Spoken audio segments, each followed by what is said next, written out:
Posso ser sincerão mesmo?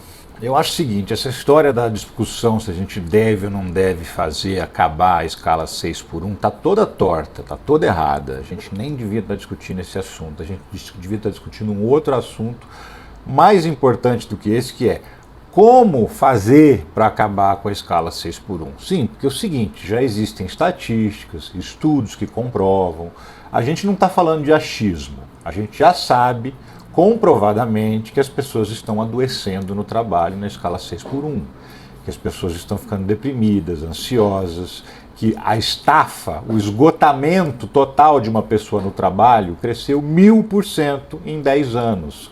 Ou seja, para você que é empresário e está preocupado, para você que está aí achando que tem que ser contra, não tem que ter mudança, pensa bem, você está matando a galinha dos ovos de ouro. É isso que está acontecendo nesse momento. E isso é comprovado, entendeu?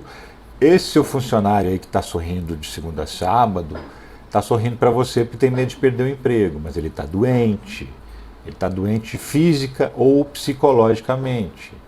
Então, se esse argumento de que é uma crueldade com o ser humano submeter ele a uma jornada de trabalho dessa, se esse argumento não te toca, então, sei lá, você já está morto por dentro, entendeu? Agora, a discussão é outra. A discussão é como a gente vai fazer isso, porque a gente precisa fazer isso. Isso tem que ser ponto pacífico numa sociedade que quer evoluir. As pessoas não podem ser submetidas a uma jornada de trabalho que as adoece. Ponto. Acabou. Agora, daqui para frente, a gente discute o quê? Como fazer isso? Tem um custo para o Brasil? Tem um custo, vamos estudar esse custo. Quanto é que vai custar? Quem vai pagar a conta? Ah, não concordo em pagar a conta, então quem tem que pagar a conta é o governo. Essa discussão é feita no Congresso Nacional. Essa discussão é feita com a proposta de emenda à Constituição tramitando. E é isso que tem que ser feito, colocar o negócio para andar e discutir como fazer, quem vai pagar a conta, quais serão as consequências para a economia num primeiro momento, qual é o efeito a longo prazo para a gente poder mitigar, ou seja, diminuir ou acabar com esse problema, criando soluções. Só que isso só acontece se o negócio estiver tramitando. Então, ser contra, eu imagino que a pessoa ser simplesmente contra acabar com a escala 6 por 1 porque ela vai custar mais caro, essa pessoa olha para frente, ela só vê cifrão, ela só vê dinheiro, ela já não está mais vendo a humanidade. Ela já perdeu o que ela tinha de humanidade. Então, eu acredito que a maior parte das pessoas não está se atentando para o fato de que isso precisa ser feito e que a discussão é como é que a gente vai fazer. Os empresários, todos eles, grandes ou pequenos, têm muito poder nas mãos. Praticamente todos os deputados são empresários, ou é fazendeiro, ou é empresário, ou é advogado de empresário. Quantos deputados você acha lá que são assalariados, que são professores, que são servidores públicos, que viraram deputados? Isso aqui, ó. Vocês têm muito mais voz lá dentro para discutir como fazer a mudança na escala, reduzindo para 5 por 2. Não necessariamente vai ser essa proposta que está colocada. Essa proposta é uma ideia inicial para começar a discussão. Ó, eu estou propondo 36 horas por semana, 4 dias de trabalho na semana, 3 de folga. O que vocês propõem de volta? Vamos negociar. É isso que está posto. É isso que a gente tem que discutir, mas jamais, sob nenhuma hipótese, um ser humano que tem alguma coisa no coração pode conceber a ideia de que o trabalho na empresa dele, o trabalho do tio dele, da tia, da cunhada, do irmão que trabalha na escala 6 por 1, ninguém pode conceber que isso é legal, que isso é tranquilo, que uma jornada de trabalho que está adoecendo os brasileiros, que está matando a força de trabalho brasileira, está matando a galinha dos ovos de ouro, repito, que a galinha dos ovos de ouro de qualquer empresa são os funcionários, são eles que fazem a máquina girar. Então, se a gente está matando a nossa força de trabalho aos pouquinhos, com doenças, porque elas estão trabalhando além da capacidade do corpo, não se deve nem discutir se a gente deve ou não fazer uma mudança. A gente tem que acabar com a escala 6 por 1. Agora, vamos então colocar na mesa de negociação de que maneira a gente vai fazer isso. De novo, quanto vai custar, quem vai pagar.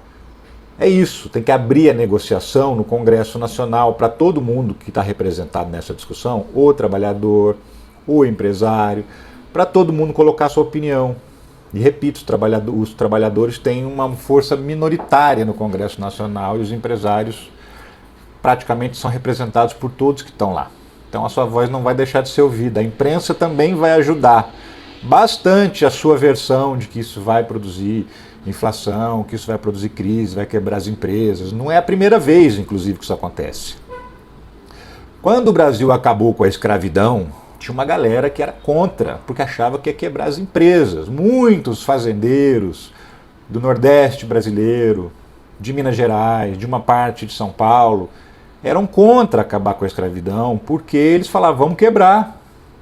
O argumento de que você não pode submeter uma pessoa ao trabalho forçado, bater nela quando você quer, violentá-la quando você quiser, esse argumento que você não pode fazer isso não colava para essas pessoas. Sabe como é que elas foram convencidas a permitir que a escravidão acabasse no Brasil? E foi isso que aconteceu, as elites financeiras permitiram que a lei fosse aprovada. Isso aconteceu porque elas foram convencidas de que elas iam ganhar mais. Ah, então peraí, se eu vou ganhar mais dinheiro, aí dá pra gente conversar. Isso já aconteceu na época da escravidão, isso já aconteceu quando foi criado o salário mínimo. Isso aconteceu quando foram criadas as férias. As empresas falaram, vamos quebrar. Ninguém quebrou. A economia seguiu. Quando foi criado o 13º, teve até manchete do jornal Globo, tá aqui, você tá vendo aí, ó, dizendo que seria desastroso para o Brasil. E hoje o 13º é o que salva o final do ano das empresas. Né? As vendas de final de ano são bombadas pelo 13º, todo mundo ganha mais, o funcionário ganha mais, o trabalhador, o empresário ganha mais. E vamos lembrar que a gente está falando de gente pobre, gente que trabalha no supermercado, que trabalha numa farmácia, que trabalha num restaurante, que trabalha num hotel. A gente não está falando de gente rica. A gente está falando de gente que consome praticamente tudo que ganha, com algumas exceções de gente que consegue guardar um dinheirinho. Mas a maioria das pessoas mais pobres do Brasil, e eu diria que a maioria das pessoas que trabalham na escala 6x1, gastam praticamente tudo que ganham. Ou seja, tudo que elas ganharem a mais também vai para o bolso das empresas de novo. Vai voltar para a economia do país. Porque é isso que acontece, a gente não está falando de gente que guarda dinheiro no banco.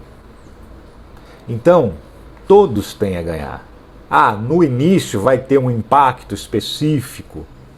Olha, vai custar X para implantar, depois a máquina gira sozinha. Ok, então vamos discutir esse X, vamos discutir quem paga esse X, como é que faz. Mas não dá mais para ficar argumentando que você é contra tirar os trabalhadores dessas condições, que estão adoecendo os trabalhadores, que estão matando a sua força de trabalho, que estão fazendo com que você tenha dificuldade de contratar, de encontrar gente disposta a trabalhar na sua empresa.